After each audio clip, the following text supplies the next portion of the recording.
Facebook friends, ngayong marami pa rin nasa-stress sa water service interruptions ng Manila Water. May water delivery service na rin pati TNVS. Yan ang Grab i-Give. Libreng pa-deliver ng tubig ng Grab para sa ilang barangay sa Marikina. Kung gusto magpa-deliver, mag-book lang sa mobile o desktop app ng Grab para makakuha ng 5 gallons ng tubig. Pwede ring bilhin ng customer ang container ng tubig sa halagang 100 pesos. Yun nga lang, panghilamos at panghugas lang ang tubig. Hindi pwedeng inumin. Sabi ng Grab, titingnan nila kung pwede pang i-expand ang offer sa iba pang bahagi ng Metro Manila. Dati nang sinabi ng Manila Water na sa ngayon, hindi pa malinaw kung kailan babalik sa normal ang kanilang water supply. Sa LRT naman may malaswang na hulikam. Maraming tao sa treng ito sa Caloocan pero tuloy pa rin ang lalaking yan sa ginagawang kalaswaan na hindi na namin ipapakita dito. Nagreklamo ang babaeng nasa harapan niya dahil pakiramdam niya nabastos siya. Kaya tinulak, sinampal at binatukan daw niya ang lalaki. Dito na bumaba ang lalaki mula sa tren. Isusumbong daw ito ng babae sa mga pulis. Sa Cebu naman, hawak na ulit ng City Social Welfare Office ang suspect sa pagpatay sa 16-year-old na si Christine Silawan, ang babaeng pinatay at binalatan pa ang muka sa Lapu-Lapu City. Sabi ng abogado ng 17-year-old suspect na dating boyfriend ng biktima, kinailangang kumbinsihin ang ina ng binatilyo na hayaang kunin ng authorities ang anak niya. Inaresto ang binatilyo noong March 16, pero pinakawalan din ng piskal dahil hindi raw pasok sa rules ng warrantless arrest ang ginawa sa binatilyo.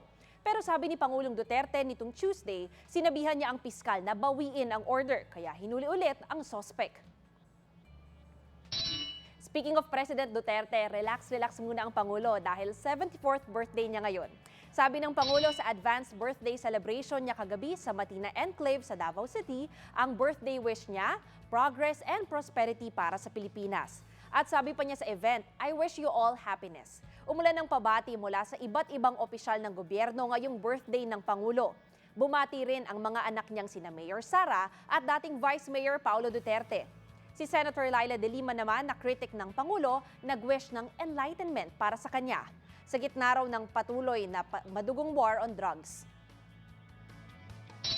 May isa pang nagse-celebrate, si Miss Universe 2015 Pia Wurtzbach. Pero hindi po yan para sa birthday, kundi para sa pag-reveal sa kanyang wax figure.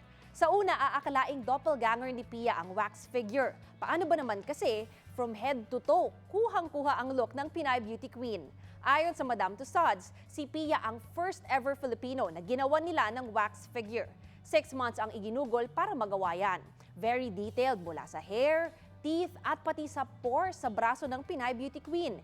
I-display yan sa Madame Tussauds Hong Kong kung saan makakahilera ang wax figure ng iba pang sikat gaya ni na Kendall Jenner at K-pop superstar Choi Siwon.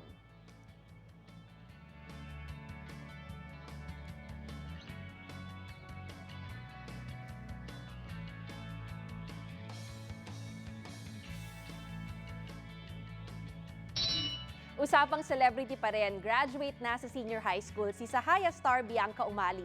Looking fresh and proud siyang nagmatcha sa kanyang graduation rites sa Veritas Catholic School sa Parañaque. Sabi ni Bianca, until now, hindi pa siya fully decided sa kung anong course ang kukunin niya sa college. Congratulations, Sahaya!